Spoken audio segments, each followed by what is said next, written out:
Today is June 24th, 2025.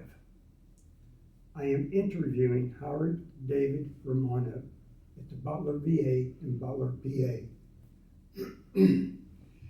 Mr. Romano is 82 years of age and was born on April 23rd, 1943. My name is Chuck Jennings, the interviewer. I'm being assisted by George Richardson, the videographer. Mr. Romano, what service were you in? I was in the Navy, United States Navy. And what was the highest rank you achieved? Petty officer, 3rd class. And just, there's a myriad of places you were, but where did you serve? I served mostly in the Atlantic and the Pacific. Not the Pacific, I'm sorry, no, in the Atlantic and the Mediterranean Sea. And at this point, as you think back, when you were in high school, what did you do? What kind of classes you take, or did you do anything in particular? When I was in high school, I took an industrial arts course, and because that's what I was really interested in.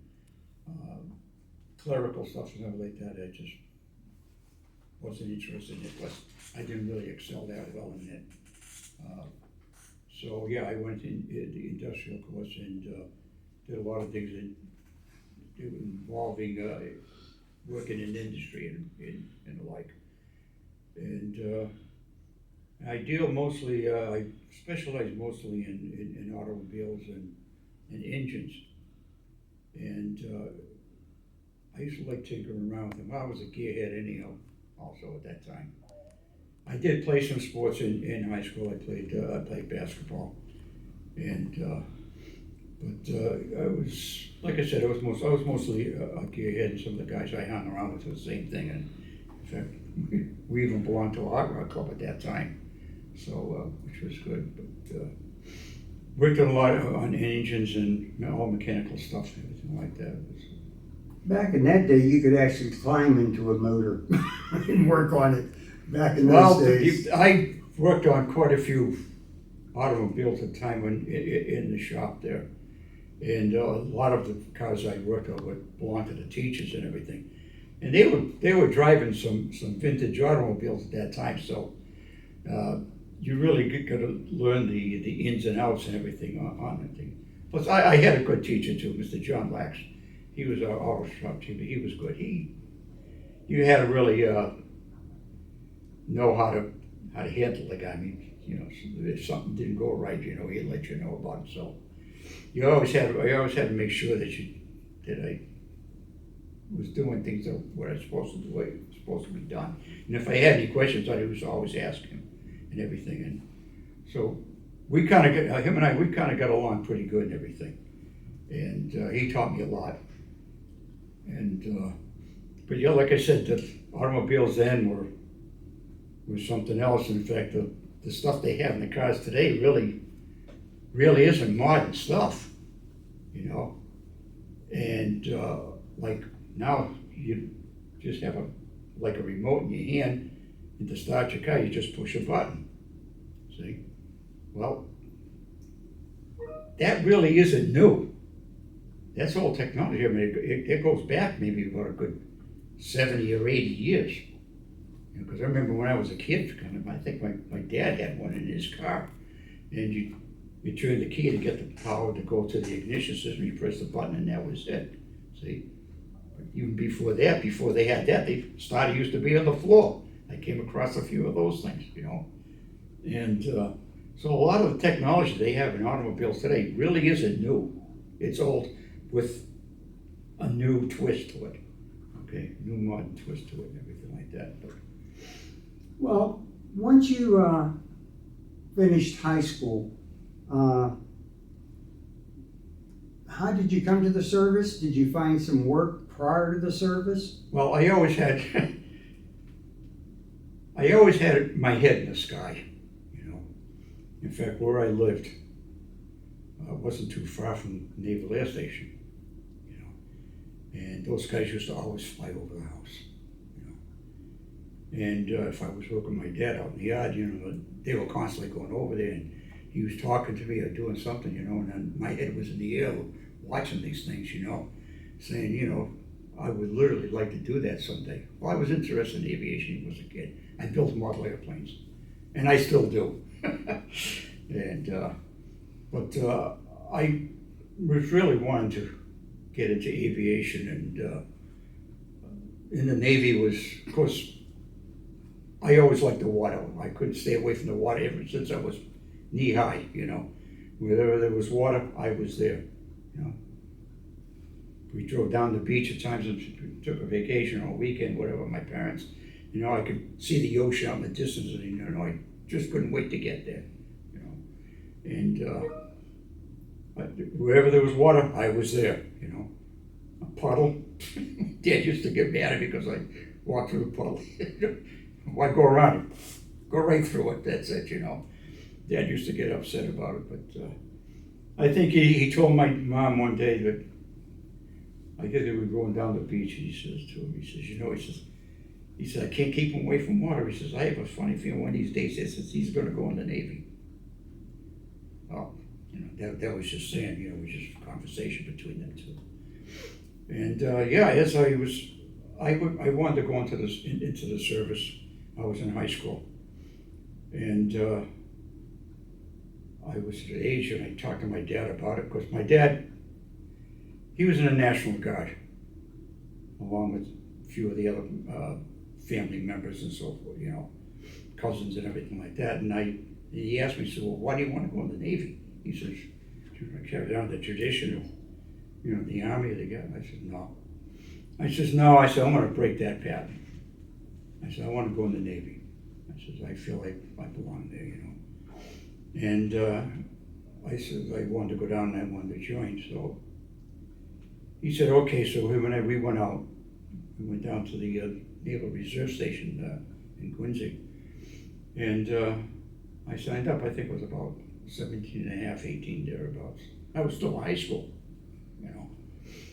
Mom didn't really like that idea when she got home. Dad told her. She got all upset. She got all upset over that. And of course, Dad told her, he says, hey, come on, you know, he's getting of age. He's going to have to serve sometime, you know. He says, everybody else, all the other kids in the family, they serve one way or the other. He says, I don't see anything wrong with it. He says, he'll probably grow up too. Make him grow up a little bit. And so I did. I went in there, and I guess in the summer of that year, I went and I did my boot camp training. You go to Great Lakes, or? Yeah, I went to Great Lakes, and I was fortunate to go to Great Lakes in the summer, because guys had gone there in the winter. They froze their ass off, really. And so yeah, I had the opportunity to go in the summer, which was good. I mean, it was hot. Oh my God, it was hot. And went through Great Lakes and did the training in there, and then did a lot of crazy things. You know, you're up in the morning, and the sun is not even up yet. You get dressed. And you used to have to get dressed. We had to muster out in the ground. They call it the grinder. Other places call it the drill field. Not in the Navy. It's the grinder. And we got in a formation there, and we lined up, and then our company commander, who was I think he was a second-class petty officer. He was a piece of work, but I started thinking about it and everything, and I said, okay, I said, this is the game we're going to have to play, you know. What they're trying to do is they're trying to break you down from civilian life into military life. Think like a soldier or a sailor or whatever, you know, and get you acclimated into the service and everything. So it really wasn't that hard for me to do, because like I said, my dad was in the guards and everything, and some of the stuff I learned from him, you know, manual of arms and everything, and doing drill work, you know, right face, left face, and all of that stuff. So yeah, when I was in boot camp and everything, I really excelled at that. And my company commander, you know, he looked at me.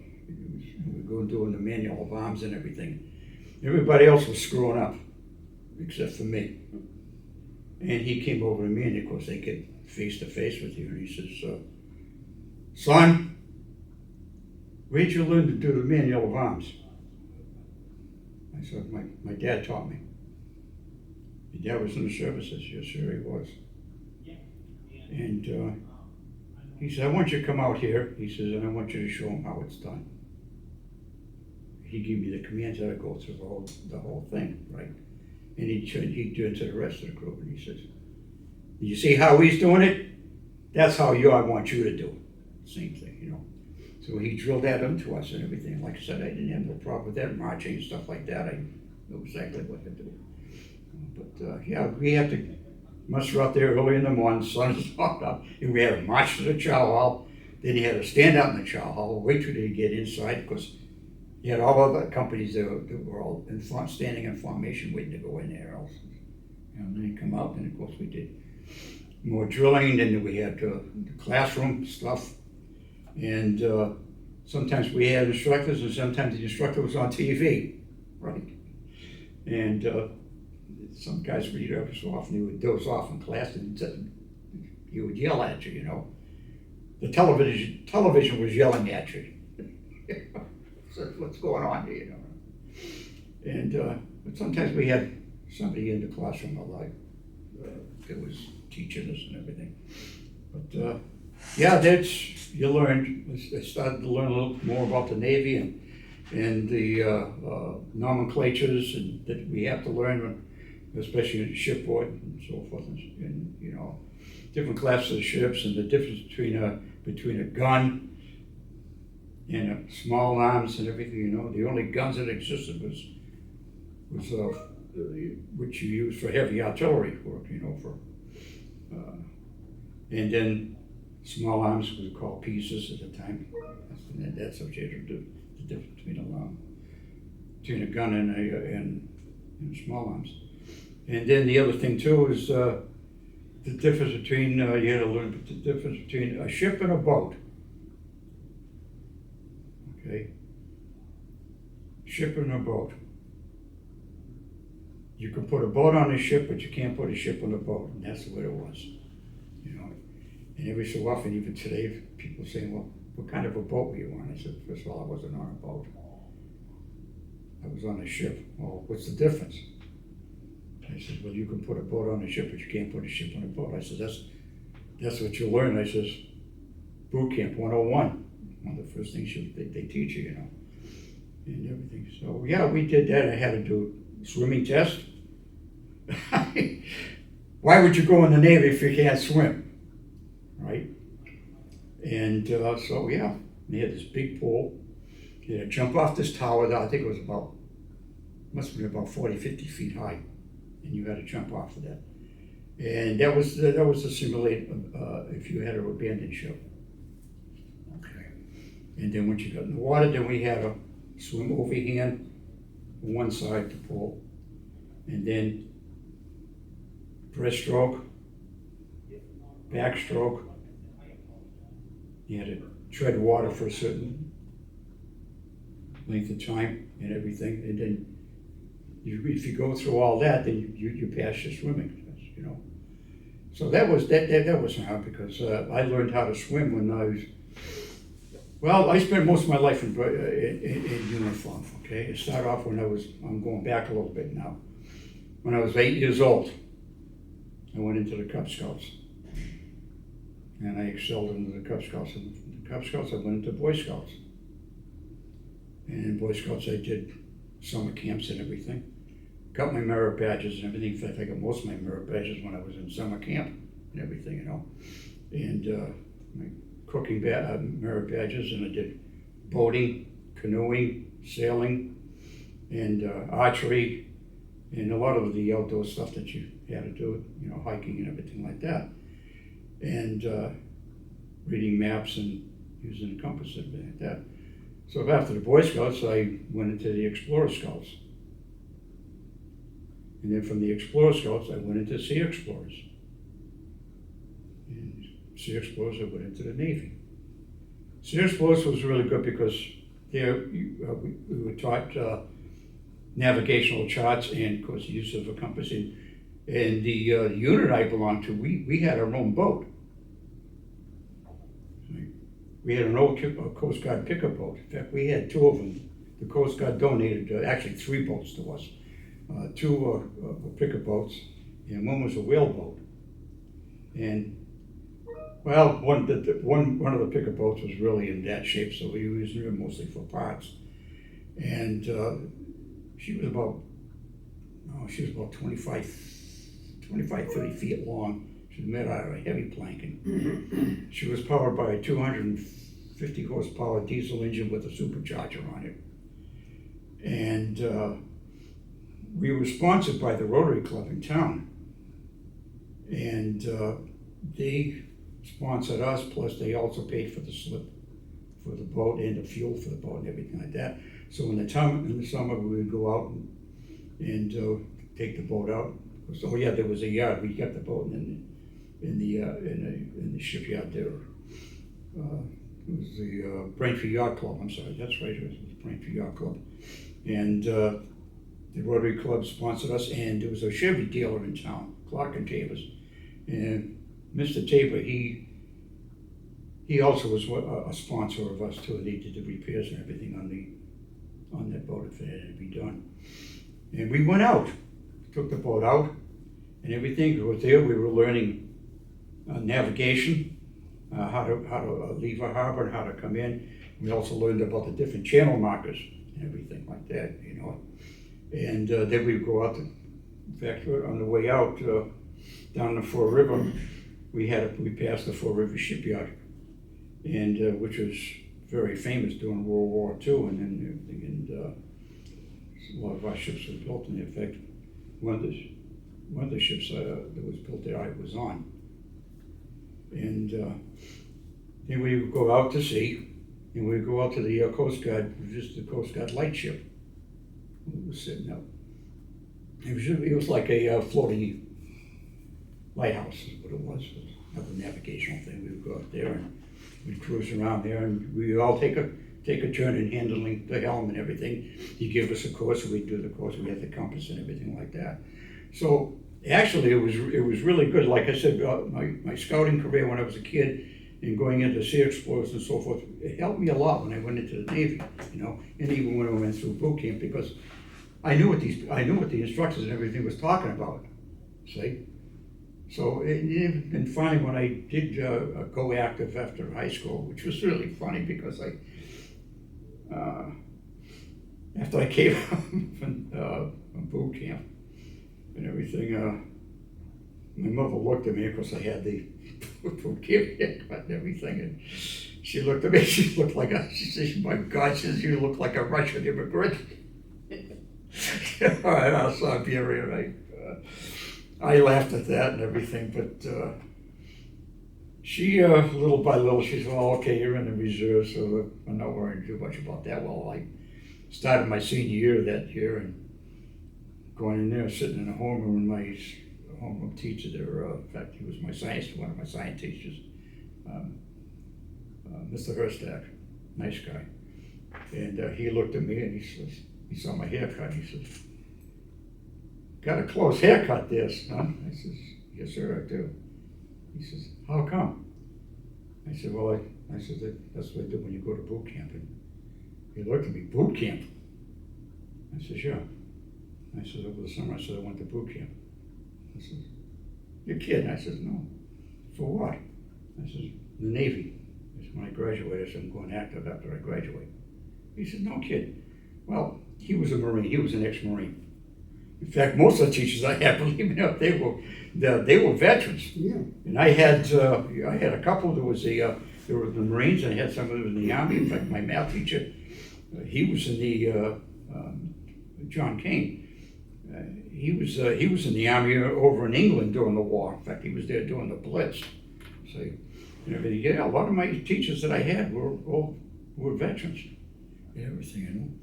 So it was good. He says, "Okay," he said, "Well, good." He says, "I wish you a lot of luck," he said, and everything. He said, "What are you planning on doing?" I said, "Well, I'm going into aviation." Well, actually, it was on the deck when I first went to the reserves, but I didn't want to do that. I wanted to go into aviation. So the Naval Air Station wasn't far, but I went up there, and I wanted to change my rate from seaman to an airman, because I already made airman at that time. So when I went active, I was already an airman, and so they changed my rate over and everything. And then I went to Boston, and we went through the induction center and everything. Before you know it, I had my orders, and down to Brooklyn. They sent me down to Brooklyn, the Brooklyn receiving station. And so we stayed there. I was with a few other guys too. That was from my unit. And we were waiting orders. And of course, they gave us this piece of paper, wish list, right? Where would you like to be stationed, and you know. And so one of the things was that I put down there, you know, I wanted to be in a squadron, and I wanted to be aboard ship and everything like that. And then sure enough, they gave me a ship. And that's what happened. It was over in the Navy Yard, which was Brooklyn Navy was right across the street, so we didn't have that far to go. And so there she was. You have orders, USS Lexington, CVA 16, which they changed after they changed the destination to CVS. And she was in dry dock and everything. First time I seen the aircraft carrier. And I looked at that damn thing. I said, son of a gun, this thing is huge. And like I said, she was in dry dock, and I'm looking and looking and looking. And I don't know, is this damn thing ever going to stop? You know? You don't realize how big this ship is until she's out of water. You know? And I looked at that thing and said, son of a gun. And they were working on it and so forth. And I went aboard the ship. Boy, I tell you, I felt so out of place when I reported aboard that thing. And the ship was full of cowboys, Indians, Mexicans, and Filipinos. And I'm from a small town in Massachusetts, and I really felt out of place. My God almighty. I said, am I ever going to survive this thing, you know? Well, they assigned me to a division. I was in V1 division, which was the flight deck crew, and worked up on the flight deck, up in the forward part of the flight deck, up in the bow. And the flight deck was separated in flies. You were in fly 1, fly 2, or fly 3. And I was in fly 1, which was the area from forward of the island up to the bow. And both the port and starboard cats were right in that area. So I was right near where they launched the planes and everything and whatever. And that was the aircraft handler, the blue shirt. And that's where I started really learning my way around airplanes, you know. I built these things when I was a kid. Now here's the real thing, you know. And they assigned me to one of the senior airmen that was in my division, V1. Where were the V1 unit? Where were they flying at that time? Well, every day they were flying in, and well, we had A4s, A4Cs, of course. In 1962, the Navy had changed all the designations of their airplanes. Okay, so the A42 or 2N at that time was the A4C. She was the latest one. Then they had we had a F8 fighter squadron, and we had a F8 Photo Reconnaissance Squadron, and we had F3B Demons. The Screaming Demons, we used to call them, and they were built by McDonald. It was a forerunner for the F4 Phantom, and we had we were running E1Bs, aerial warning system, A3, which became the A3B, Sky Warriors. We call it the Whales, and that's what we were flying at the time. And some of those airplanes continued on right into Vietnam, but a lot of these came about back in the 1950s during the Korean War. Douglas and McDonnell, everything, and Chancellor were already designing new airplanes for the Navy. See? And you got to really remember now, even during World War II and into Korea, the airplane was really in its infancy still. See. And now we're into the 50s and going into the 60s. The Air Force and the Navy, if they want to fly supersonic. They need something to go faster than, because, of course, now this is the Cold War, and we're competing with one of our biggest adversaries, which was Russia, see. So now it's, I guess people call that the arms race now, see. But yeah, those are the airplanes that I worked with and worked around with, and later worked on, and with the A4s, the F8s, and so forth. And so I was with this guy, and he says to me, he said he was going to when they signed him to me, the petty officer signed me to me. He says this is Airman Dean Meadows, and he says I want you to show Howard around show him the ropes and everything, you know, and what we're going to do up in the flight deck and everything like that, you know, because got up there, you really have to watch what you're doing. I don't know, people realize that an aircraft carrier then, and even today, okay, maybe more today, is the most dangerous and the most noisiest place in the world to work. Okay, I don't care where you go on that ship, it's noisy. All right, and so I said, okay, fine. So Dean told me, he said, hey, just do what I do and everything is, and you'll be fine. I said, all right, fine. So I was following him and everything and so forth, and he showed me how to tie down the airplanes when they came in. He said, when they come in, you get the chocks, and the director will tell you when to chock the thing after you park the plane or whatever, because when they recovered them, everything, you taxi it up to the bow, fly one, where I was. So we parked all the aircraft up in the forward part of the ship, and taught them how to chain them down and so forth, how to use the turnbuckle and everything like that. It took me a little bit, but finally I caught on. It got pretty good. And so yeah, I was doing some things. He said, just do what I do. I said, all right, fine. So I got in a situation, and somehow I ended up on the other side of the foul line. Because there's a red and white foul line. It goes all the way down, deck starts from one end and goes to the other. And you stand behind the foul line, you don't get hurt. Out on the other side of the foul line, that's the landing area or whatever. And so I was on the wrong side, and this demon was being taxied forward. He just recovered him. And so Dean was with me, and then all of a sudden, I said, how are we going to get on the other side? And I'm yelling to him, right? You can't hear what you're going to leave the headset on and everything. And he says, do what I do. All of a sudden, we're running alongside the airplane. He falls down and rolls onto the plane while it's moving. Oh, okay. I did the same thing. When I came out on the other side, my petty officer standing there, he chewed me up one side and down the other. I tell you, he ripped me up one side and down the other, and tell me I could get killed and all this other stuff like that, you know, everything like that. And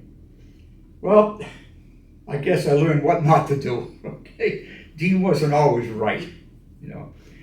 He was from Denison, Texas, a crazy Texan, honest to God, but he was a hell of a nice guy. We hung around a lot, him and I. And so I says, okay, I says, fine, you know. But yeah, little by little, I was starting to get acclimated into carrier operations and everything, and how to work and what to do and what not to do. I think one of my biggest fears, we had a squadron of A1 Sky Raiders on board, VA 176. I worked with her for a long time on many cruises, but 176 came aboard. They were the only prop-driven airplanes that we had outside the E-1Bs and the C-1A. And I feared that airplane the most. I really did. More so later on when I transferred onto the Shang. Those big props, oh my God, those things had to be about 9-10 feet in diameter. I could swear once those things were spinning, it grew bigger and bigger, you know. And I was always told, I said, whatever you do, don't stare at those props because they could hypnotize you. He says, it has distorted that guys had walked into these things, right, and got killed. So just on that alone, you know. Of course, we had a squadron of helicopters too. We had a helicopter squadron. There was at that time was HU2 out of Lakehurst, and later it became HC2, and when they got the new jet-powered helicopters. And so I said, okay, fine, you know. But I got knocked on my ass once. I was down by the island, and I was with 2 or 3 other guys. And the director was putting this demon on the catapult. And he wasn't moving fast enough, so the director was getting him on the starboard cap. And the pilot hit the throttle, and the jet blast on that thing knocked me for a loop. Actually picked me up, and there was a hydraulic jelly behind me, threw me over that thing, and I landed down on the deck. The other 2 or 3 guys, they got buried under a bunch of chalks. We had real chalks. We used to pile them up along the island, you know. And whenever we need them, we grab so forth, right? Those damn things went flying on top of them like they were toothpicks. Buried them. One guy got blown inside the island. And then the other crew members that were up there, they came over to our aid and picked us up. And of course, we always had a couple of hospital corpsmen that were up there also, you know. They come over and check me out and make sure I was all right, whatever, you know. What the hell happened, you know? Yeah, but that's one of the things you start to learn. When you're around jets, you do not get behind. And I wasn't really behind him because I'm here, and he was probably down on the other side of the hall there, was away from me. But it goes to show you how much that jet blast could really knock you down. And so they say, you know, you never walk behind him, and never, you know, stay away from him, because the airplanes are placarded and everything, you know, danger, jet blast, and intake, and so forth. And so I says, oh, well, okay, another learning experience. You don't walk behind these things, or you had to get anywhere near them, you know. But this one here was probably out of one of the things out of the ordinary, but it was, it could show you how much power these damn things can put out, no matter how far away you are, you know. And so yeah, that was another learning experience and everything, you know. It was another learning experience. So I said, well, like, the way I look at it, the Lexington was more or less a training for me for what to expect later on. See, and as it was going back a little bit now, before we went out to sea, because the Cuban Missile Crisis came up around that time, and while we were in dry dock, and the Shangri-La had pulled into the dry dock next to us. Well, there was always some rivalry between ships and everything, you know. And Dean had a friend of his who was on the Shangri-La, who I got pretty friendly with later on. His name was Chuck Curley. He was from Albuquerque, New Mexico. Nice kid, smart kid, and everything. And he was an AO, Aviation Ordnance. And some of the stuff about ordnance and everything I learned from him. I asked him questions. Of course, there's some stuff he couldn't tell me because of his rate and everything. There was some restricted stuff like that. But the basic stuff he was able to tell me, you know, talk to me about. And so we got friendly and everything like that. And then, of course, the Cuban Missile Crisis had broken out. And of course, it was nothing new. There was things in the news about that. That the Kennedy, he was the president at that time, and he was shown evidence by his advisors, military advisors, and everything, that there was they found that there was a buildup of missiles in Cuba. The Russians were putting missiles in Cuba and everything, and that before he could do anything about it, he wanted more evidence and everything. So of course, the Air Force was taking pictures with the U-2s and so forth, and everything on that. And so he had all the evidence he needed to confront the Russians on this, and of course, it went before the United Nations too, see. And at that time, there was really starting to get hot and heavy. So we got orders. We had to cut our period in dry dock. Refit that. They had to shorten it up. What we were originally going to do, like I said, the classification of the ship designation went from a CVA to a CVS. The original thing we were gonna do, they were preparing the ship to go down to Pensacola. We were supposed to leave the Antietam, okay, which happened to be one of the first angle deck carriers made, converted. And the Antietam was gonna come up to Philly and she was gonna be decommissioned. And we were going to assume her duty down there in Pensacola as a training ship. When the Cuban Missile Crisis broke out, well, that all changed. Now we had to go back to a CVA again. Now I don't know what they were going to do because they were doing changes inside the ship in the interior to get her all set for a training ship. And of course, as a training ship, you don't have a Marine detachment on board. All right. Well, guess what? We had a Marine detachment come aboard. Now they had to find places to put the Marines. So they kicked us out, and there was a lot of equipment we didn't have. So whatever equipment we need, we took off to Shangri-La and put them on us, on our ship. And we even took the crew. We needed a crew, so we took their crew. And we started to head down to, they pulled us up and we went down to Bayonne. And we had to go into Bayonne and we had to put the mast up. Well, we're going down the East River there. You go onto the Brooklyn Bridge. And with the mast up there, we're going to fit onto the bridge. In fact, the top of the island, the superstructure, she just barely made it under the Brooklyn Bridge. See? And I'm standing on the deck looking up. And I'm saying, oh my God, I said, we're going to hit that son of a gun or what, you know?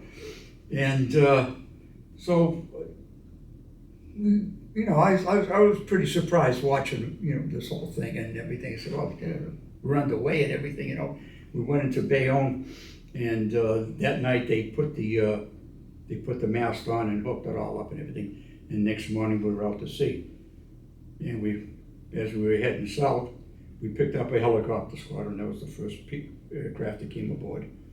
And then we continued down to Norfolk, and on the way down to Norfolk, because little by little we were picking up the air group. And so I was able to see, I was watching the recovery and everything like that, and he was telling me, he says, we got to stand over here at the side of the foul line, he said, we can't stay out in the landing area. He said, once the plane comes up, they'll taxi forward. He said, we'll put them up forward. So we had a squadron of A4 starting to come aboard. And then somehow some weather started to set in, and water got a little rough, so they bingoed the rest of the airplanes back to the beach. Whatever ones we had on board, they were up on the bow, and they were bringing them down the #1 elevator, and there was a couple of airplanes that were still up there. And the sea was starting to get a little rough. #1 elevator was down on the hangar deck, and he had these two A4s set up there with the canopies open, intakes open, everything, and all of a sudden the ship went down. Bow was here, water was up here. We hit that swell, boom, water came up over the flight deck, hit the planes, went down the freaking elevator, looked like Niagara Falls. It was right down the elevator. The air boss, he's screaming over the loudspeaker, get those planes off the bow, get them off the bow now, get them down below, get that elevator topside. What's going on? And shouting all kinds of orders and everything, you know. And we're all hustling around there. Finally, got the planes off the deck, got them down below and everything. And then the next day we were able to finish the recovery. We took the rest of the air group on board. We got down to Norfolk, and then we had to anchor out. We couldn't tie up at the pier because you had to take on ammo, munitions. So at that time there, I mean, when you start taking on ammo, they don't allow you to tie up to the pier, right? The barges out there, the red flags are flying, showing, hey, what's it? They're taking on ammo, you know, stay away.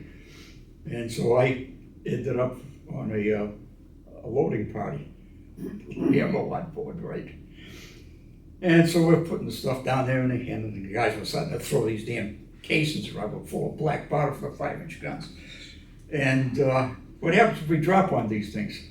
He said, there's going to be a big noise, right? And these guys are playing around with this stuff and throwing around, whatever.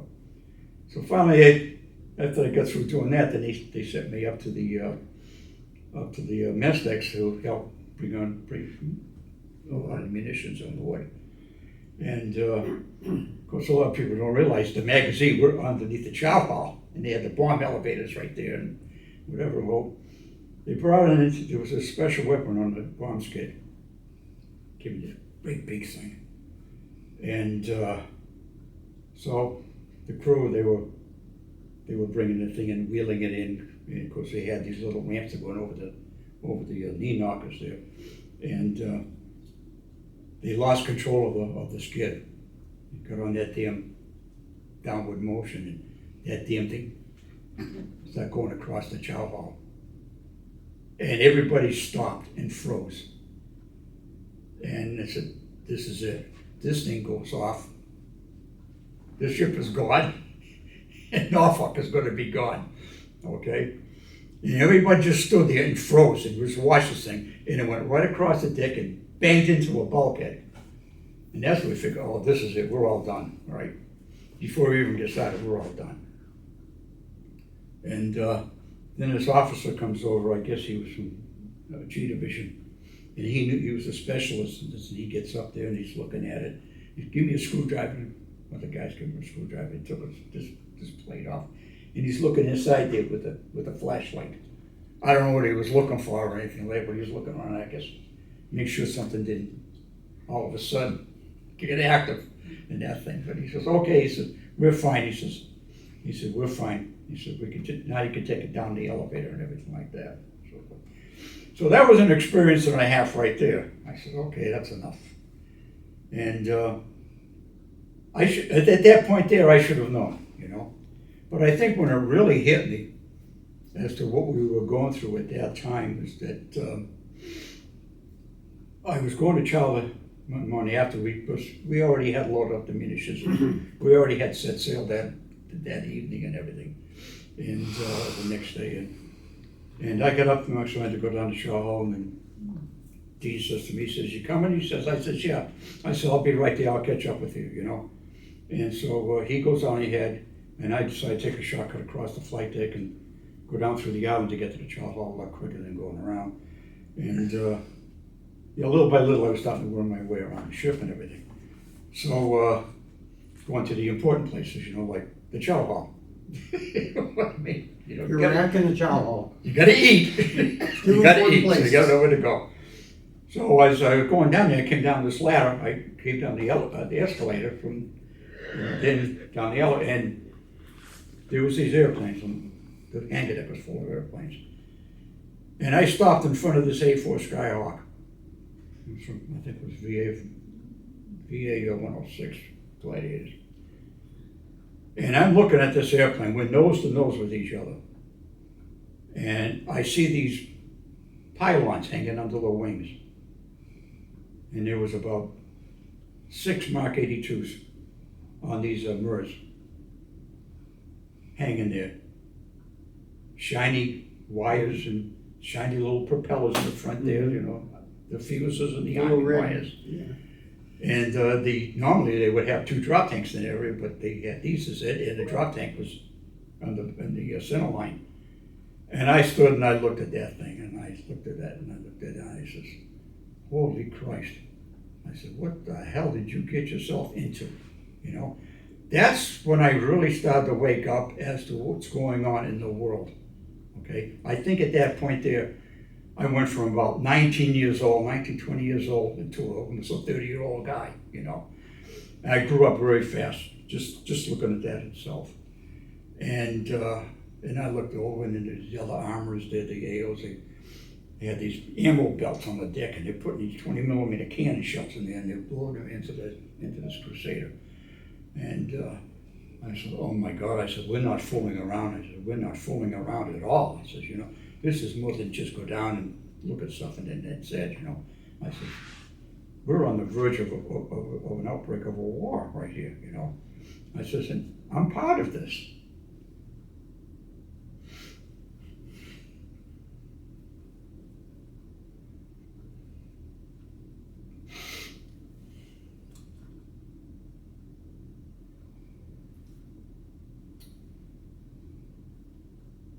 So after I checked this all out, and I finally realized what was going on, and I ended up going down and I met Dean, and I was talking to him. I said, did you see that stuff up there? He says, yeah. He said, "We're not fooling around." I said, "No, we're not." And we went in, we had chow and everything, and then went back to our duties and whatever, up in the flight deck, and yeah, we had all these planes there, and everyone armed to the T and whatever, and I says, "Well, this is it." We came across a few Russian ships. We were flying photo recon. In fact, us and there was another carrier with us who was doing the same thing. We had this photo recon squadron, VFP 62. They were out of Key West, Florida, and they were flying high-speed photo missions over the island. And they would stop the cameras rolling just before they went feet dry, and went from one island to the other. And these crazy Cubans that on there, you know, they're shooting at these guys. They're shooting at these guys. In fact, one plane they had outer wing, the outer wing was shot away. The wingtip was shot away. I don't even know how the hell that damn thing flew. That wasn't on. That was on. I think the Bunker Hill was with us at that time. I think they were off in the. I think that plane was off the Bunker Hill. Our planes came back in one piece, you know, but they had a lot of stories to tell. And of course, they later on they developed the pictures and they posted them. So we saw. I had firsthand knowledge as to what they were doing down there, and the stuff that they were building, and the stuff that was already ready, and the stuff that was getting ready, and all the missile sites and everything, and the aircraft sites and AAA and whatever. And I said, "Son of a gun," I said, "these guys are not fooling around." I said, "That crazy bastard," I said, "you know, all he has to do is just press that button." I said, "And this country's going to be gone." A lot of people don't realize we were about 30 minutes away from Armageddon, you know.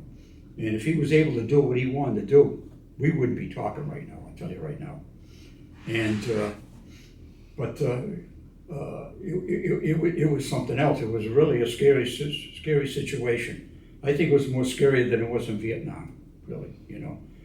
And, because we were, like I said, we were on the verge of Armageddon at that time. We really were.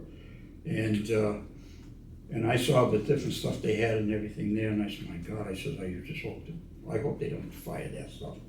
Well, anyhow, there was one thing that was working in our advantage. Even though the Russians were putting that stuff in Cuba, which is, you know, it's right in our backyard, 90 miles away, they also had a leash on that goof. Okay, so they had him on a short leash. Thank God. I really don't think I think about this years later, okay? And I really don't think that, I think it was more or less to see what we would do, okay?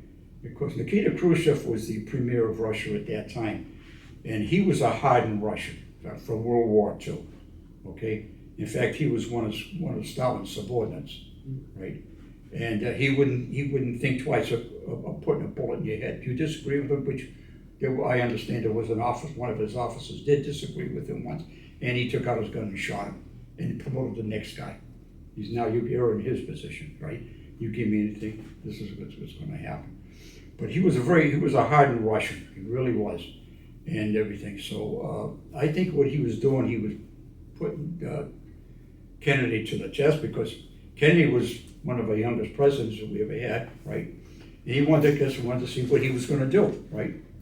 And apparently he saw that Kennedy wasn't going to back down from this thing, that he was going full-fledged on this thing, because he had told everybody, he had told the Russians, you know, if you launch one of these babies, that's it. He said, "I'm going to have no choice but to retaliate." See, of course, at that time the Air Force already had B-52s flying around the area, different areas of over the Med and over the Baltics, and just waiting to get the word to go. Red zone or whatever, red line or whatever it was. And everybody was really on edge at this time. Of course, the Air Force already lost the U-2, it was shot down, the pilot was killed, and everything. Just on that alone was probable cause to go in and attack. But Kennedy didn't want to do that. He didn't want to start he was trying everything to try to avoid it. Even though his military advisor was telling him, we gotta do it. He would say, no, we don't have to do it. There's another way of handling this thing, you know? Instead of going in there and swinging your clubs around, you know, see who was gonna come out, which it wasn't gonna end well anyhow. And he knew of that because we're in the nuclear age now, and if they did something, we had no other choice, but we're gonna have to retaliate and do something. And he pretty much told the American public that and everything. So I guess during some negotiations and everything like that, finally the Russians backed down. We were able to turn the ship. Yeah, we had some hairy experiences with the ships and everything, and of course there was a nuclear submarine. The Russians had a submarine out there that was shadowing the fleet and everything, and the guys, ASW guys, went out there. They were pinging the 11 daylights out of that sub, forcing her to surface, you know. And they finally got her to the surface and everything, and so she backed off and she headed back to her base there in Russia. And the other ships there, we were able to turn them around, and in fact, yeah, we even saw the photos of the ships there. And the Russians weren't really hiding those damn missiles on those ships. The holes were open. You could see right down inside the holes, you know, the ballistic missiles and everything they had down there, you know. So, you know, that was another thing I saw. And they had them posted on a bulletin board down there. I think it was outside the gunnery office. And everybody would go down there and they would look at these things, you know. And so we were kind of concerned about that, you know. And so finally it ended well. I'll say that it did. It ended well. So I'm just put a footnote in there. We took some missiles out of Turkey. yeah, And Francis Gary Pars, he didn't die. He was the prisoner. Then later on, he died accidentally. well, Eisenhower screwed up on that deal. Okay, he was supposed to have a summit with Khrushchev, and yet he's flying a U-2 over Russia. It didn't look very good for us at that time. We got a bloody nose. He got a bloody nose on that one. And of course, at that time also, I think that was in 60 that happened, 60, 61. Of course, then there was the Bay of Pigs. That was a fiasco. And poor Kennedy, he took the blame for that. He says, it happened on my watch. He says, so I have to take full responsibility of it. He was dead set against that. He did not want to do that at all. This was all the CIA, you know. They set that up and they screwed up. Well, they screwed up because somebody had a big mouth and alerted Castro as to what was going on and what was going to happen, even where they were going to land. Mm-hmm. So Castro was already sitting there waiting for him to come in, and that was it, you know. So yeah, Kennedy got a bloody nose on that. Well, he took the responsibility for it.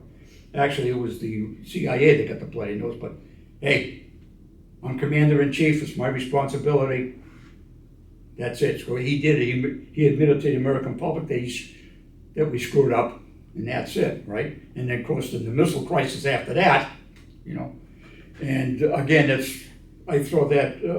I blame our policymakers over that because I think that they could have been handled, or Eisenhower should have handled that a little bit better. I think if he did negotiate with Castro at that time there, I don't think the Russians would have got a chance to put the missiles down there, and I think we would have had a better relations, you know. But he said, "Well, I'm not going to support a dictator." Why not?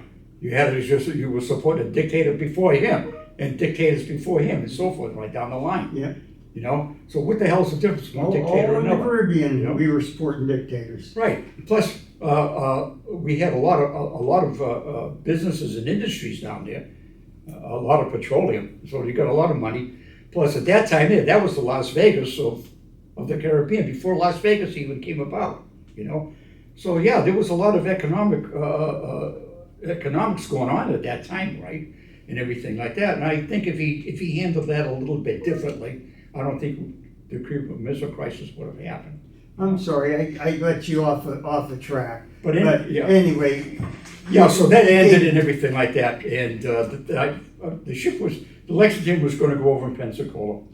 I really did not want to be part of that. I really did, but I hadn't really spent that much time on the ship there, so you know, putting it for a transfer was it was kind of almost next to impossible.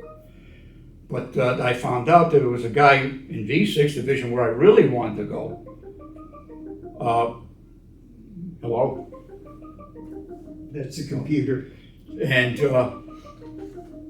that wanted to stay on the Lexington because he lived in that area. A lot of guys that lived in that from Shangri-La lived in that area, and they wanted to stay aboard. So the only way I was going to get a transfer is that I had to swap with somebody. That's the only way the Navy would let me do it. If I swap from one place to another, and fill this guy's position. So that's how I got on the Shangri-La. But I never did get into V6 because they already had a complement. Now what are we going to do with you?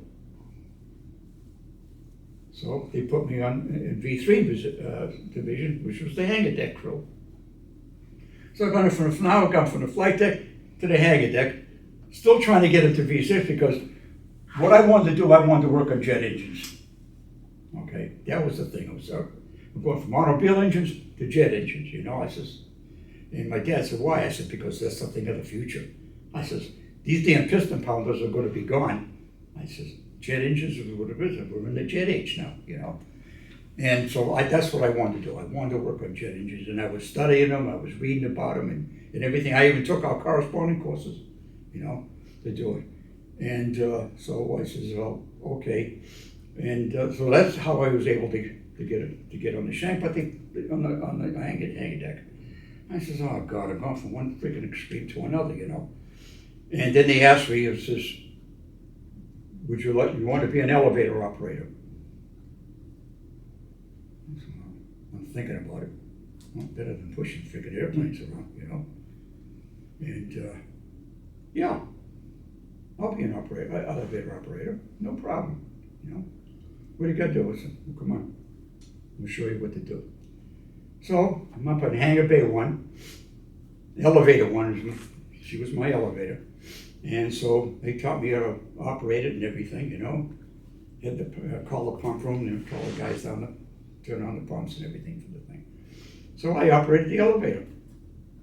I was the elevator operator. So I went from blue shirt to a white shirt, and had elevator operator, B1, on my back. And so I operated the elevator. But I still wanted to get back to B6. I still wanted to pursue my dream of working on jet engines and everything, And all the division officer, or not division officer, but some of the petty officers and the chiefs kind of pushing you towards becoming an ABH, Yeah, okay, fine. I said, but that's not what I want to do, I said, I want to work on airplanes. I really want to work on airplanes. So eventually, I did it. I put in a request for it and everything, and I wrote out a reason why everything. I almost wrote a book on what I wanted to do and everything. So finally, the guys, they looked at it, and of course you go through the chain of command, and she says, well, you really want this bad, don't you? I said, yeah, I do. I said, this is what I want to do. I said, I feel I'm going to, being in the Navy, I think I'd be more good there. I said, what I'm doing right now is not bad, okay? I said, I understand that, but I really want to work on airplanes. Okay, fine, so they approved it, and I got my transfer. And I ended up in V6. And then, of course, at that time there, they were starting to do this thing called AIMD, Aircraft Intermediate Maintenance Department. Okay, and what that was going to entail is that, of course, V6, we had a lot of specialists that worked in, they were in that division. Okay, a lot of specialists. So I was at that time an ADJ, aviation machinist mate, jet mechanic, and they had ADRs, aviation machinist mate, reciprocating engines. See, and a couple of guys I hung around with, they were ADRs and of course ADJs and everything. So when they started that program, they sent me to school. So they sent me over to NAS Jacks. I spent a week or two over at NAS Jacks going through the GTC 85, which is a starting unit. Actually, what it is a small jet engine used to start a big jet engine, what it is, okay? So I learned that system. And then eventually, then they sent me over to Cecil Field. So I spent a couple of weeks over Cecil Field to jet engine, how the hell did they put it? Intermediate maintenance or something like that, okay? On the J65 engine for the Skyhawks. And so I learned about that engine and everything, you know? Even did some work on them. Later on, I did some work on those things. And I said, okay, fine. And of course, at that time there, I'm ready to go for my promotion. I was recommended for promotion for petty officer. I studied it and everything.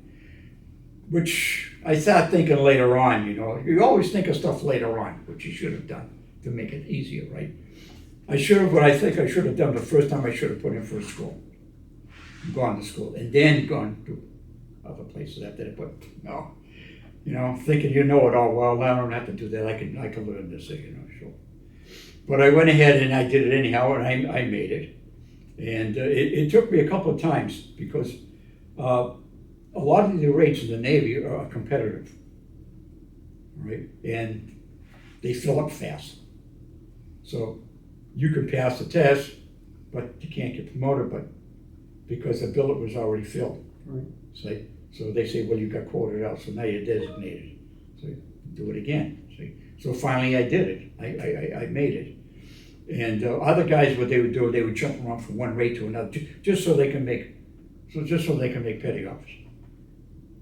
Why do that? In fact, I had a cousin that did that. Stupid. I said, why do that? If you really want to do one thing, stick with it. Eventually you're going to get there, you know? So I did. I wasn't going to change and everything. This is what I wanted to do. So I finally made it. And I got into it. But I tried to learn as much as I possibly could. I even talked to a lot of the guys from in the squadrons, the engine guys and everything, and I learned about the engines and how they operate and everything like that. I mean, yeah, I went to school for to show me, but they were showing me the actual thing.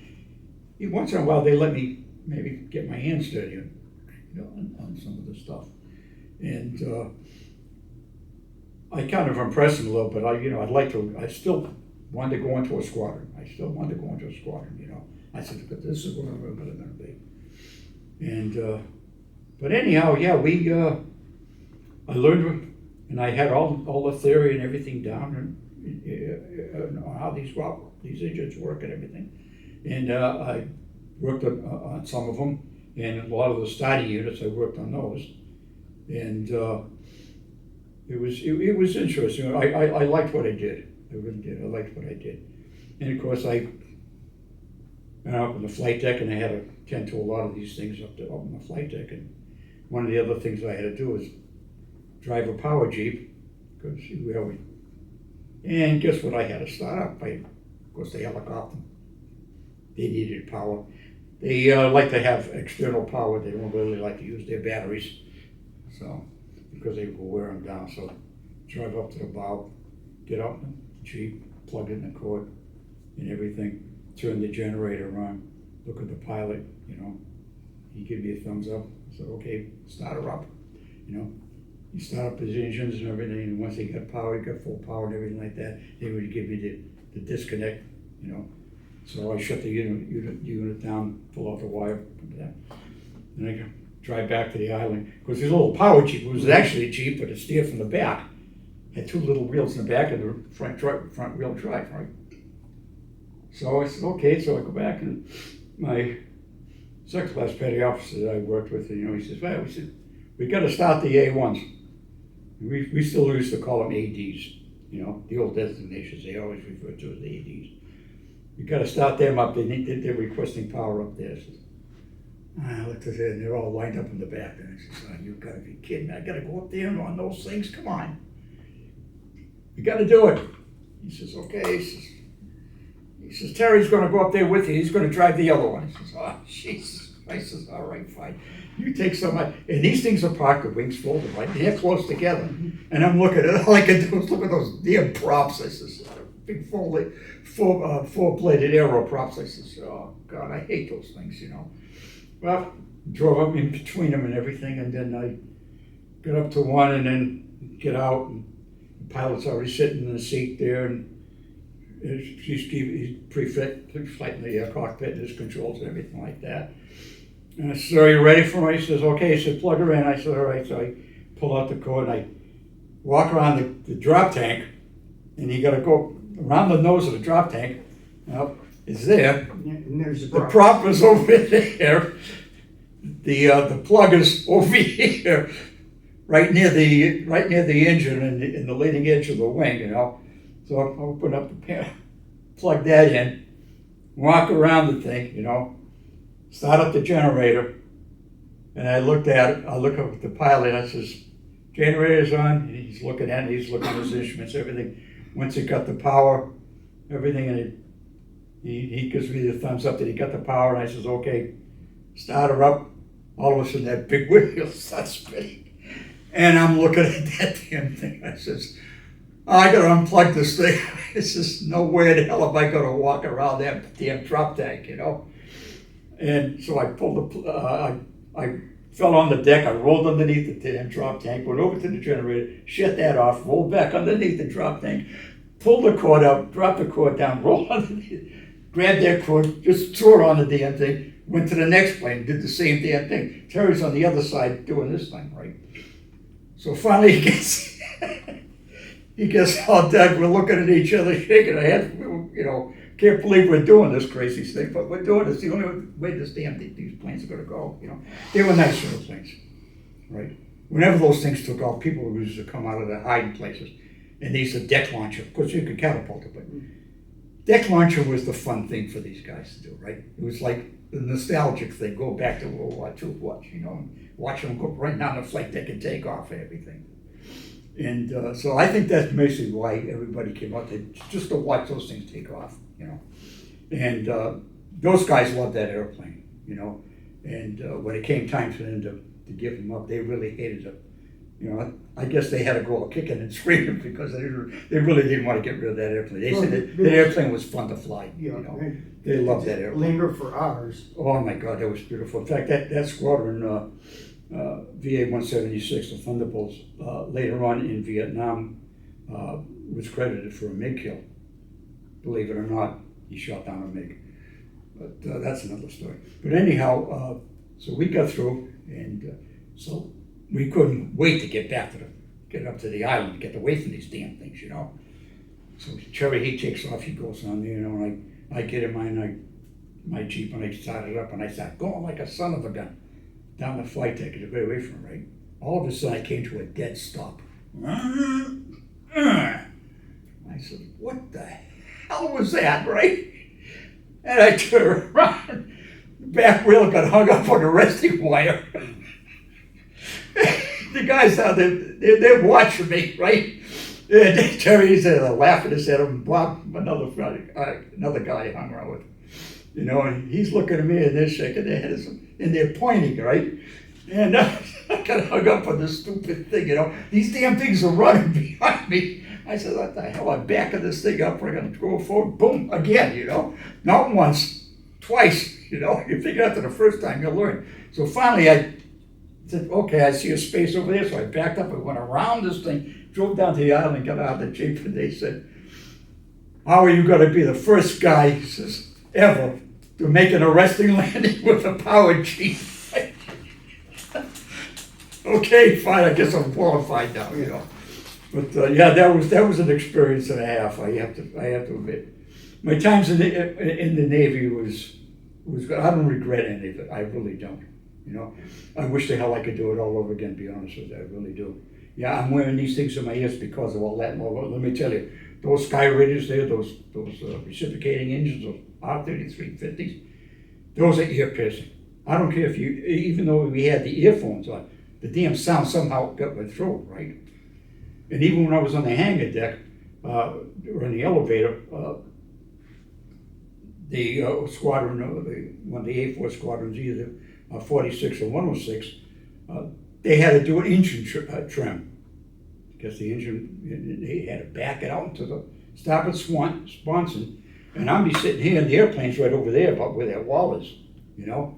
And they run that thing up. And even I had ear pads on, right? And ear piercing, right?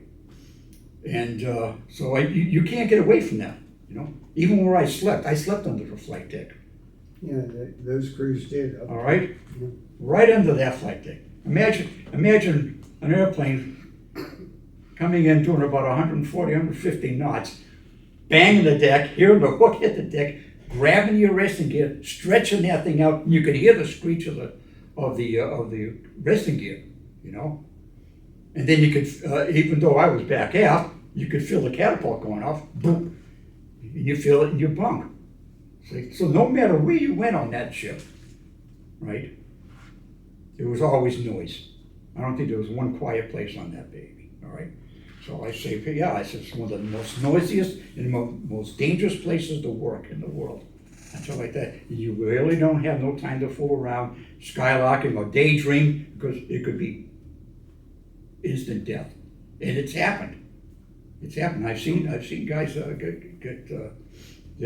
died on board the ship there. I really have. I've seen them go off the flight deck. The screaming demons. I hate that airplane. And I'm glad when they finally got rid of them and that they transitioned into the F8s. The F8 was a far better airplane. I think the Dean would have been good if McDonnell had rethought their engineering designs and everything of that thing, where they could use a better engine than what they were using, which was really under part of. If they were able to put a J57 on that thing, that airplane would have been screaming big time. But they didn't. So they got rid of the airplane anyhow, and it was, of course, like I said before, it was actually the forerunner of the Phantom, which is a far better airplane. But anyhow, we had there was a lot of experiences and everything. Some funny, some sad, you know. I did see a guy that I knew from one of the squadrons. He died. His name was Alfonso. A black guy, nice guy, smart man, had a hell of a sense of humor, and this was his last cruise. He was going on, and I think this was in '63. And he was a VF 62 fighter squadron. And we would see him in the morning and everything. He would cheer everybody up. Of course, in the morning, early morning, you get up early and you go down and shower. Nobody wants to talk to anybody. You know, somebody say something wrong, you bite their head off or whatever. But he would be different. He'd go in and he'd start talking, and all of a sudden you could hear laughter and everything like that. Everybody perked up, you know, some of the crazy things he would come out with. Well, this was just one day, he was his last cruise. He was married. He had, I think he had 1 or 2 children, and he was going to get shore duty. He was leaving the squadron. He was going to get shore duty, and so I was out in the fantail with a couple of guys, and we were coming back through Hangar Bay 3, and Alfonso, he was AME. He worked on the ejection seats, safety equipment, everything. He's sitting on the edge of the cockpit, and he's reaching over, and he was working on the seat or something. And, hey, Alfonso, how you doing? Hey, how you doing, man? You know, and he's going up back and forth. Working hard or hardly working? Oh, I'm working hard, man. I'm working hard, you know. And no sooner did he say that, as we were starting to go by, we heard this loud bang. We turn around.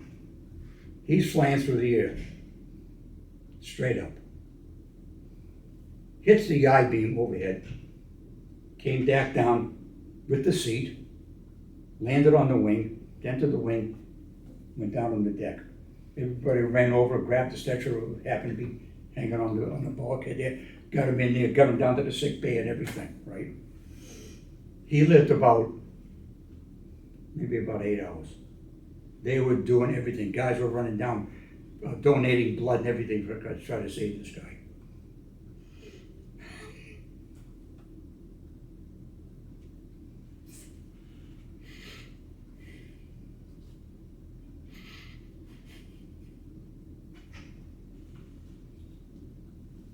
Excuse me. Oh, he didn't, he passed away the next day. and he was really missed. Everybody liked the guy. I kind of felt bad for his family, and of course I don't know what his kids are doing today, but there was some of the things. Yeah, we did have some mishaps and everything, but hey, that's, I guess that's life, but it's also things that you've got to learn. He knew his job well, but again, you start taking shortcuts, eventually these shortcuts are going to catch up with you and bite you in the ass, so to speak, okay? And another learning experience, okay? Another learning experience. And, what not to do. But anyhow, that was some of the experiences that I've seen. Like sort of, guys have accidents, they get hurt. I had a helicopter run over my foot on the flight deck, and I had to go down the strip. They had to check it out and make sure there was no broken bones or anything like that. And everything. I survived that, and but I see a few plane crashes on board. We come in, maybe a gear would collapse or a tire blow or whatever. And we have to limp it off the thing, or else sometimes they had to rig a barricade because he lost his brakes or the hook wouldn't come down, so we have to take him in a barricade and everything. So it was something else, I'll tell you, watching these things and I mean, like I said, it's very dangerous up there. It really is. And I remember one night we had come back from a med cruise. I think it was a med cruise of the Caribbean. We were in port for a while. We were getting ready. We were supposed to do a NATO cruise, and we were doing a work up in. So we'd bring a group would come in and they'd do carrier quals and everything. They get ready for the cruise, and they had this Marine squadron from Beaufort, North Carolina, come down. They had to do some carrier time themselves, do carrier quals, and it was a nice day. We were operating off the coast of Florida at that time, and so. My buddy and I hung out with this guy, Bob Poliot. He was from Connecticut, New Haven, I think, North Haven. And we hung around a lot, him and I, Bob and I. We were like brothers, And he and I were we were up on the flight deck, and so we were getting relieved. We were up there in the morning and the day shift. And we were getting relieved. And Bob said to me, "What do you got plans for tonight, I said, I'm going to go down, have chow, get cleaned up, and maybe write a couple of letters or read a book or whatever." He says, "Yeah, that sounds like a good idea." So we left, we got relieved, told the guys what had to be done and everything, and they said, "Okay, fine." So we left, and Bob and I just went down to the chow hall, and which was about 2 or 3 decks down below the hanging deck. And we had 2 chow halls. We had the forward chow hall and the aft chow hall. And we happened to end up I think we were in the aft chow hall, because the forward chow hall was full. And of course, we had our meal and everything. We're sitting there and we're talking and this, that, and the other, and talking about different things. And all of a sudden it got smoky inside that chow hall. I says, Bob and I, we look at each other and I says, "What the hell are they cooking back there? They must be burning the food." All of a sudden the smoke got intense. It started to fill up the chow hall. Then the fire alarm went off in general quarters. This is no drill. We have a fire on the flight deck, crash on the flight deck. All hands man the fire stations, damage control. Bob and I, we looked at it and we split. Everybody split. Going through the crowd and everything. I lost contact to him. I don't know where he went. And all I know is that I went up one ladder, then up another ladder, up to the other ladder, got to the hangar deck, ran up the escalator, which wasn't running at the time. We just ran up the escalator. Got into the island outside flight deck control. There was this officer standing there, it was a boot camp, and he was looking out the window, see, here's the airplane out on the flight deck burning. The whole flight deck's on fire. I threw a body block into him, knocked him on his ass. I tripped and went down. I got up, and I'm looking at that. Then finally, Bob, he comes out from someplace else. Well, I don't know where he came from. And I said, "We got to grab this fire hose. We got to get it out there." So we grabbed the fire hose, and he stretched it out. And he says, "You got it?" I said, "Yeah, I got it." So I ran out there, and I says, some other guys they came in and they helped. He says, "Activate it." So he turned the thing on. Right, I came to a stop. I couldn't get to the airplane. I turned it on anyhow and started hosing the thing down. Bob was behind me and the other guys were holding on, waving the thing around, right? The damn thing burned. The flight deck was all on fire and everything. And so we all fought. Then another crew comes in and they start fighting from the other way, or the other angle, and another one comes from the other angle. And we're putting the water on, then finally they came with the fog foam and they started putting the foam on the thing. So we backed off with the hoses because we don't want to wash the foam off, because the fire would still keep going. And so that damn thing is burning like a son of a bitch. And it's in the capital, still holding on to the number 4 wire with the hook, and it's in the catwalk on its side. Wings up in the air and going down there, and the cockpit's there, and pilot tries to eject. Canopy didn't go all the way off, hanging on by a hinge. Seat didn't go off, he's hanging here. So finally the crash crew, they jump on top of the plane, they undo his strap, pick him up and pull him out. And he grabs his bag and he walks off like nothing ever happened.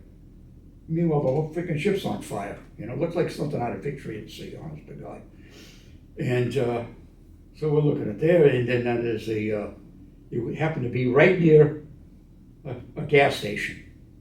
And there was a hose laying on the deck that was activated. All they had to do was just squeeze the trigger and that was it, right? And then on the catwalk, there was this 440 volt AC power cable. The fire burnt right through that, and this thing's arcing like anything, right?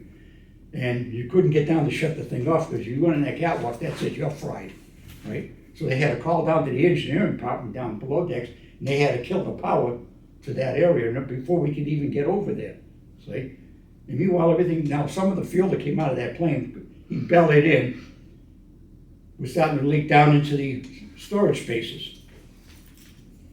And went down to the hangar deck. Now they're fighting the fire from the hangar deck, all right? And we're on here.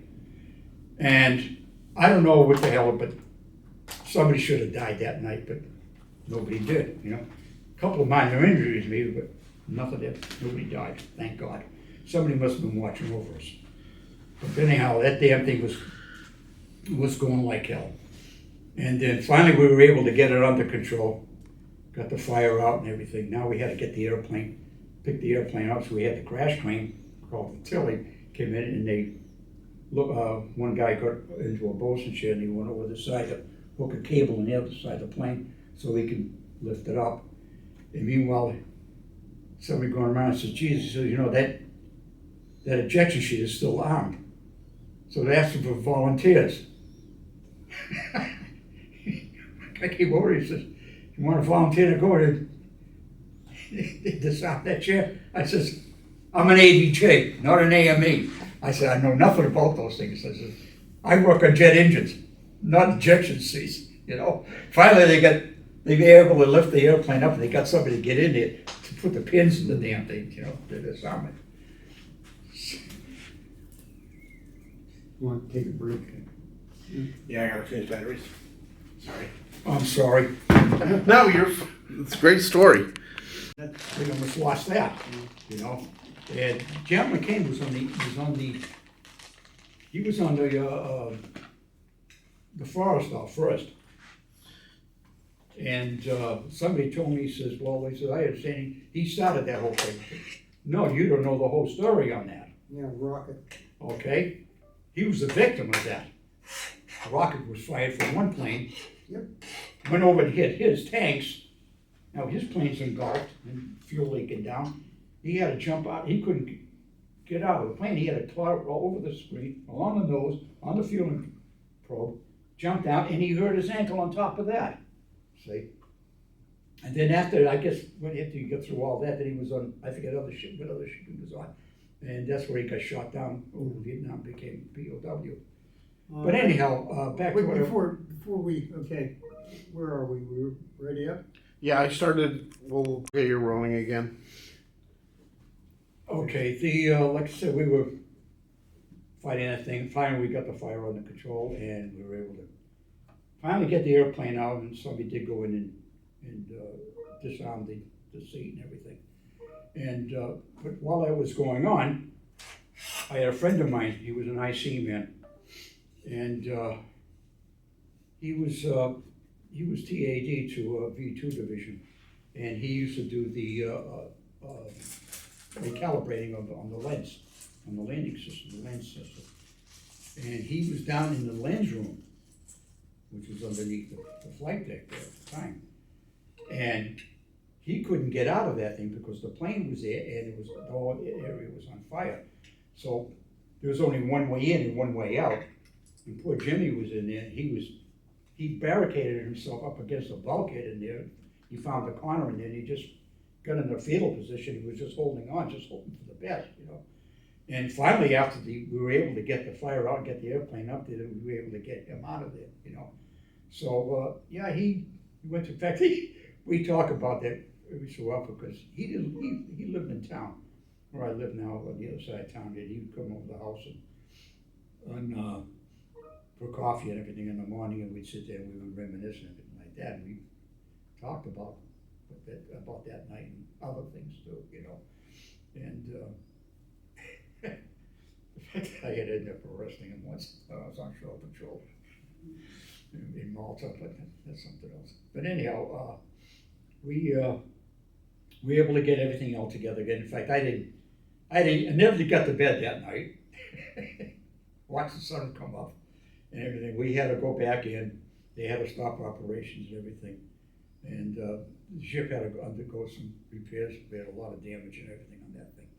And we were supposed to go on a cruise. It had a NATO cruise, which I was really looking forward to go, you know. It was something outside of going to the Med all the time. And I really wanted to go on that cruise. I really wanted to see that other part of the world and everything. But because of that, we couldn't do it. So, of course, we had to get scheduled for the next Med cruise and everything. So, but then we had to go down to, I remember after the ship got out of the yards, we went down to Cuba. Don't let anybody tell you that November is a nice time in Cuba, because it isn't. It's hot down there. It is hot. It's the most boring place in the world. We had to go through some training. And so after the training went through was prior to that incident I was just telling you about.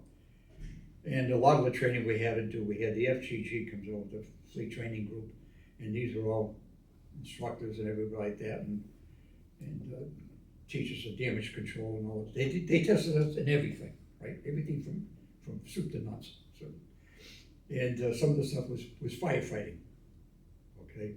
And they used to, they're crazy things. They used to go and when you weren't looking, they would set off a flare to simulate a fire, to see how you're going to react to this, right? And like I said, I was running an elevator at that time in Bay 1, and I was watching the guy sneak around the airplanes and everything, you know. And one of the other guys on the crew, I said to him, he said, what's the matter? I said, look over there. I said, get ready. I said, these guys are going to set off a flare.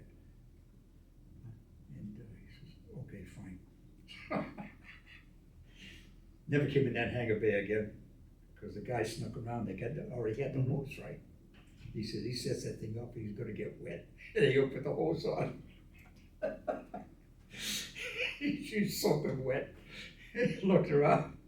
Oh, I guess you guys know what you're doing. I ain't gonna bother you anymore. So he never came back to that hangar bay again, right? He never came back there again. They were going up, but this is some of the stuff they used to do. And we did this in the heat. And let me tell you, there was no air conditioning on those damn babies on those ships. No air conditioning at all. If they did have it, there was only in certain parts, sick bay and maybe the photo lab, or I think maybe that's about it, really. And so they put us through all this different training and everything like that, and a lot of ABC warfare and atomic, chemical, biological warfare. It was good, and of course we had a water washdown system on the ship at the time, and well, it was interesting. I mean, we sound boring at that time. Well, we don't do this again. You got to be kidding me. You know, we screwed up on fire drills and everything like that. And I guess after it was all done, I guess the captain was scratching his head and praying that I hope we don't have any disasters where we have to fight any fires or anything like that, you know.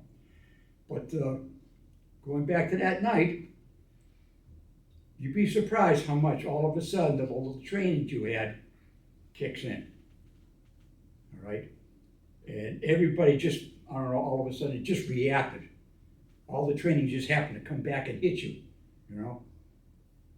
It's not that you thought you forgot, you didn't. It was buried right in your head.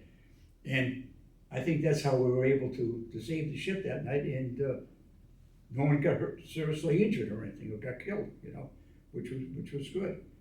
But like I said, you know, we did the training. In fact, I had fire training when we were in dry dock. Another experience, I'll tell you. I'm full of experiences, believe me. They said, you're going to firefighting school. Everybody had to go, you know, at different times. January, coldest month of the year, okay? You're going to firefighting school. Okay, fine. So I figured you're going to sit in class and you're going to go watch it. No.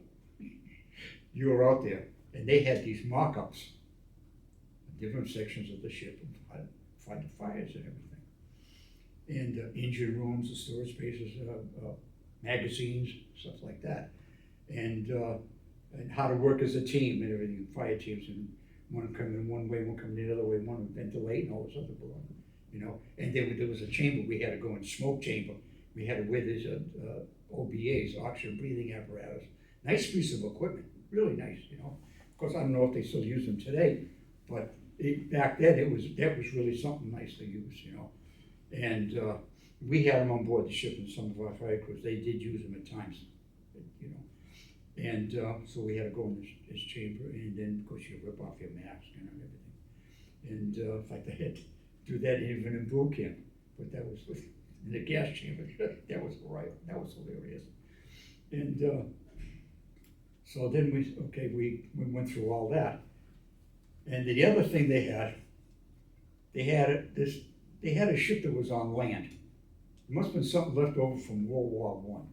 Some piece of junk left over from World War I. don't know what the kind it was. And we had to fight a fire down below decks.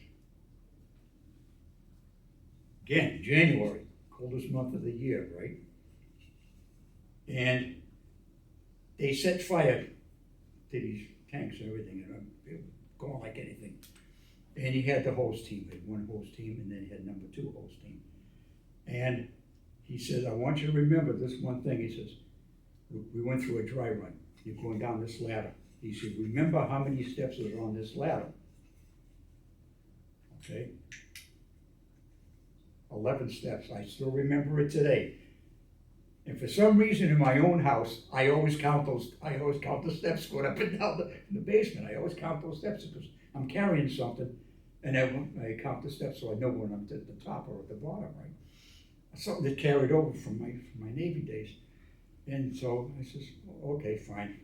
So remember, 11 steps. So they set fire, and we're going down. Everybody had a chance to be in the hose man, right? Well, again, January, coldest month of the year. What happens in freezing temperatures? Water changes to ice, right? And of course, when I have to go, right? I said, okay. The instructor that I had there, petty officer, I think it was first class, I don't know, chief. He says to me, he says, you know what to do now, right? He says, you know how many steps you got there? I says, yeah, how many steps you got there? I said, you got 11. Okay, keep that in mind, because now it's going, you can't see the hand in front of your face, right? I'm going down there, I have my team behind me, going down the ladder, right? First couple of steps, because it was so cold, it was icy, I slipped. And guess what happened? Down the ladder, guess who came with me? The whole crew came down the ladder with me, right? And I'm trying to get up. The deck is already soaking wet, icy. So, I'm trying to pick up the hose. I get the damn thing on. I'm moving her there. I'm just swinging it every which way possible, right? Coughing and hacking and everything. You couldn't see the end of my face. My eyes are freaking tearing, and it's all kinds of sharp. It feels like knives, a bunch of knives going in your face. And I'm swinging this stupid hose around, trying to get at the fire, and I get able to get one, and I'm going to get the other one. I finally made the other one, and then there's this open hatch where you're supposed to pull the hose up to ventilate, to suck all the fumes out, right? I was so exhausted trying to do all this, I couldn't get the hose out. All of a sudden, it felt like I had this gigantic, powerful thing grab a hold of me and push my arms up in the air with the nozzle, right? Then I found out there was a guy down there already. He had an OBA on, he's an instructor. He's watching everything that's going on. He was laughing his ass off while I'm watching this circus, right? And finally, he helped him ventilate the damn thing. We got it all taken care of and everything. And he takes off his mask. He says, I never seen anything so funny in my life. He says, like watching one of these movies, one of these old-fashioned movies. And he says, it was so funny. So you'll see all these guys coming down there. Of course, I don't think they really appreciated it too much after they was pissed off at me, I said, but then they understood, like all of a sudden this damn area it turned into ice and everything. I think that was one of the last things we had to do, and everything. And then they showed us a movie and on the USS Franklin, 1945, when she got hit by a bomb. I think it was a kamikaze came in and crashed into the ship or whatever. Yeah, nothing but holes all the way down her deck. Yeah, before you know it, I mean, it snuck in. It snuck in under the anti-aircraft firing and everything, and put that bomb in a well-placed position on that ship, which started a chain reaction from everything. And well, there was more of a story that went on later on. I found out that, but they were showing that when they were fighting the fires and everything like that, and a lot of the mistakes and everything that was made, and so it was a learning experience. It was really good. It was really, in fact, it was the first time I think I ever saw that movie. I have seen it since, which on television, some documentations they had on it, which went into it a little bit deeper than what they showed. But then, of course, there was also, like we were talking before, about the fire they had on board the Forrestal and so forth. And it took 20 years to investigate that thing. And they really didn't understand how that happened. And one guy, about 20 years later, so forth, commander, he took over the investigation. He reopened the investigation, and then he found out what happened. Of course, at that time there, of course, everything is being filmed on that flight deck. Videos. We had videotapes long before it went out into the open market or was being used commercially. The military was using videos, and they got away from the regular 8mm, 9mm film, and they had the television cameras and everything set up underneath Bryfly up on the island. They had a bird's eye view of the flight deck from one way or the other. And he was able to take that tape and digitally enhance it, because now we got more modern equipment and everything. And so they were able to digitally enhance that film. And he saw what actually happened. And this is when John McCain was on board that ship, right? He saw what actually happened. See? So that was good. So once they figured that out, of course, now with the new ships and everything like that, today, I'm sure the training and the techniques and everything they use, the equipment is far more superior than what we had back then, but, you know, again, we were pretty much the, ground floor as to what they have today, see? If you really look back, nothing really has changed that much. Of course, now, of course, they have a lot more electronics and computers and everything like that, but there's one thing on board the carrier that will never change, and I don't think they'll ever have a computer for it, is the Ouija board, they call it, in flight deck control. We had one down in hangar deck control too.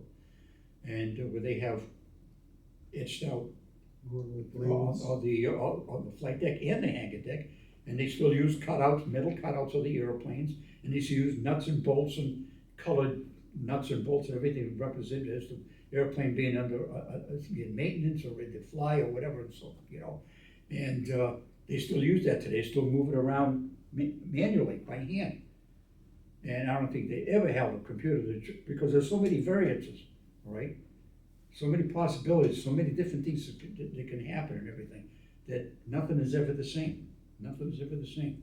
So that's one thing there that still they use today that we did way back then. So, but One thing I will ask you, what were some of your more memorable ports? oh God, I loved them all. One of my most memorable one. Jeez, like I said, I liked them all, but my most memorable one, I have to say, Or a couple of your most memorable?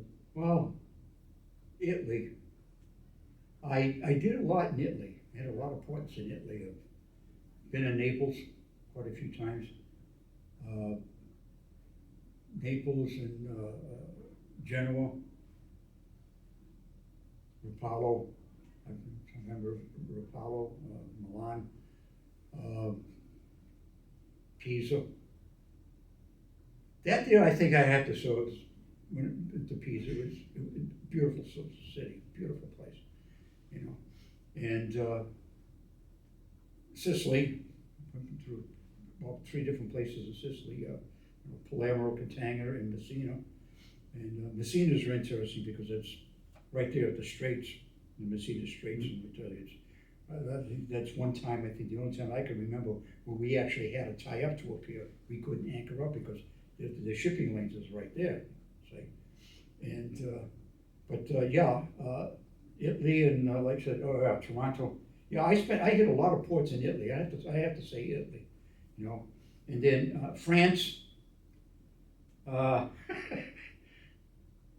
funny story. Well, it wasn't to the French, but it was to us later on.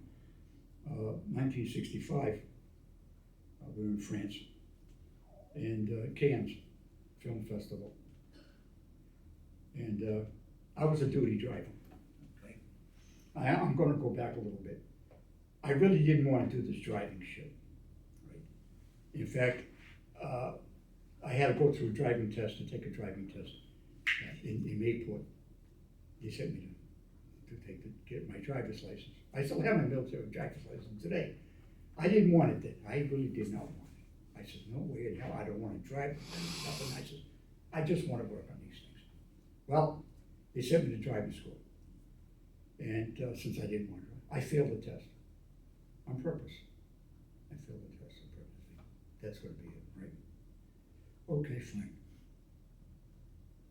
We deployed shortly thereafter, a few weeks thereafter. I think we deployed over the Med, and I think it was in the summertime. It was really beautiful over there. The Mediterranean Sea is really nice. The water's nice and calm and everything. You know. And one of our ports was Cannes, France. Well, before we went there, we were in Naples. And then in the morning I go down to the shop and everything. I'm first class petty officer that I work with. He says to me, he says, Chief James was just in here. you and a couple other guys. He says, go up to the compartment, get in your uniform. You're going over to Naples, NATO base. Why? Get your driver's test. I said, Tom, I failed the last time. Yeah, well, Chief James wants you to go over and take your test. They're waiting for you. All right, fine, I'll fail this one too. What the hell, you know? He says, do whatever you want. He said, but the chief came in and told me, and I'm telling you. Okay, no problem. Went upstairs, he got cleaned up, put on a uniform, went down, escorted over to the after brow, got into the Liberty lunch, over the base you go. We got transportation over to the naval base, went into the base there, and where we was going to do the testing. So we're sitting there and we meet the guy, and I forget what his name was. Nice guy. He was one of the natives over there, and he was working on the base. And I said, well, gentlemen, he says, you're going to take your driver's test and everything, and everything. I said, okay, fine. Let's do it, you know. And I told him, I said, don't expect much. He says, I'm sure we'll be okay, right? So the guys go out there and they do all kinds of crazy things. We're driving a pickup truck, right? And they're doing everything they possibly can because none of us wanted to do this, right? Then it comes to me.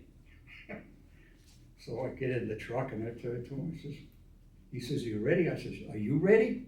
He says, yeah. I said, well, I think you better put your seatbelt on. You better use it. They started putting seatbelts and stuff early in the 60s, that lady. So he says, I'm fine. He says, I'm fine. I said, okay, your funeral. Take off, peel out, and everything, do all kinds of stupid things that I could possibly. Drove through stop signs and everything, right? And just because I wasn't going to do this. Well, anyhow, we all got done and we went in there and he says, take a seat, gentlemen. He said, I'll be right with you. I said, okay, fine. And so we're talking amongst ourselves. He said, man, this chief is going to be pissed when he finds out we feel this together, right? He says, yeah, I can hear him now, you know, going back and forth.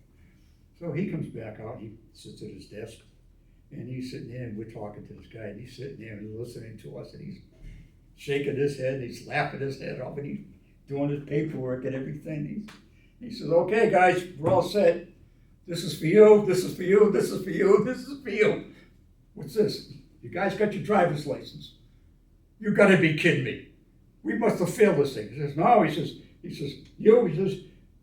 you got an 85 on your test. You got a 95, and he comes to me and says, you got a 93 or some damn thing like that. I said, I didn't take no test. Oh yeah, you did. I got it right here. I said, you gotta be kidding me. Yeah, we looked at each other, you know, and sure enough, we're dragging our tails between our legs, right?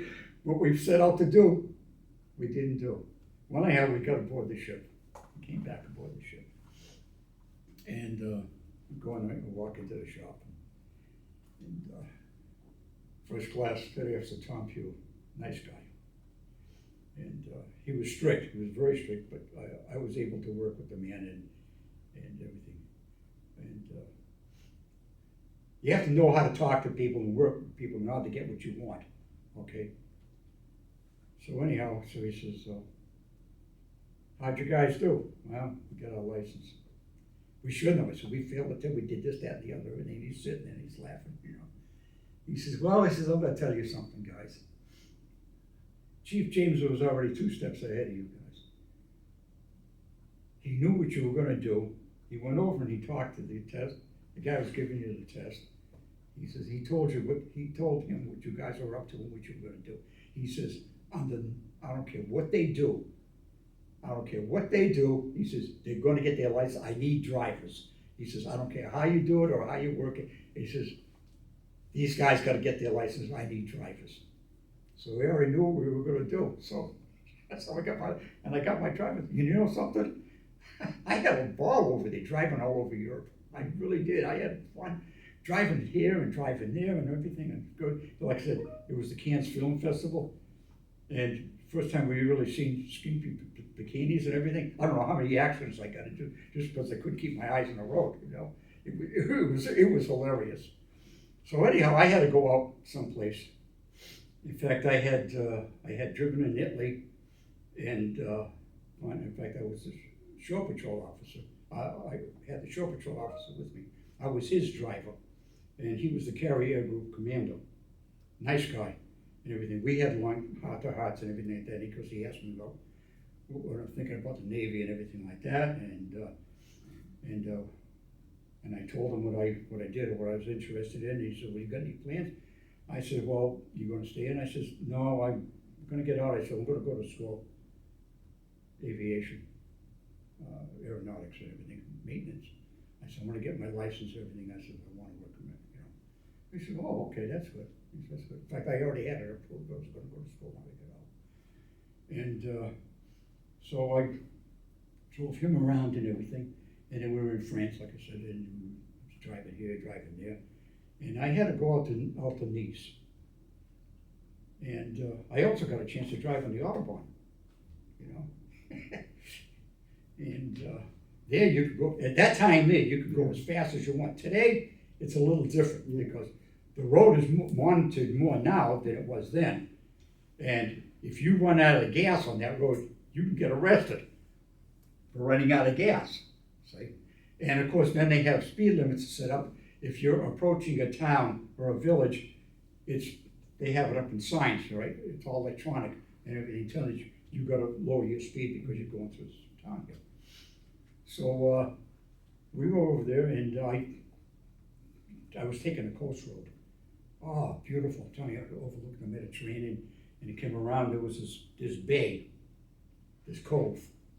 And the cove there was one of our cruisers, the USS Newport News.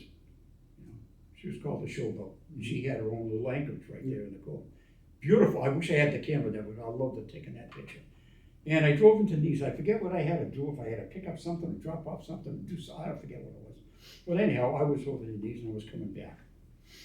Well, I came back, got to the fleet landing and got out, and there was all kinds of people running around, you know, like chickens with their heads cut off, and a lot of officers, a lot of brass, and I said, "What the hell's going on?" There was this little restaurant. I walked in there, and I knew the people in there. I was getting these dirty looks and everything, like, what the hell did I do? I just came back from a drive, you know, and they weren't talking to me, and I forgot if I got something to drink or whatever, you know, I walked out. And I said to one of the other guys, who was one of the other drivers, says, "What the hell's going on here?" They said, "Well, they had an accident on board the ship." Okay. And I said, "What kind of an accident?" Somebody accidentally pumped about 3,000 gallons of black oil over the side. And I said, "You've got to be kidding me." Well, we all had cleaned up the ship before we went to port. Had the nice banner on the accommodation ladder, USS Shangri-La, CVA 38, you know. Like a battleship. You had to watch how you got up that accommodator ladder because oil was all over it. It was slippery as hell. Mm-hmm. That banner, nice white banner, was now covered with friggin' oil, right? And there was oil in the state. They had to call in, work crews had to come in, and we were being charged $1 million a day. The French government was charging us $1 million a day to clean up that mess. And of course, film festival going on, all the big hotels there, the beaches, guess where that oil went? Oh, yeah. Tide was coming in, right on the beaches, right? So we had I think they called it the CBs, and they had to fly in dirt and everything, and heavy equipment to take care of all that. And they had guys out in the water with nets and stuff like that, trying to crab the oil as it was coming in before it got on in the beaches and everything. Oh my God, it was a fiasco. They had all kinds of brass running around. I've never seen so many captains in my life, right?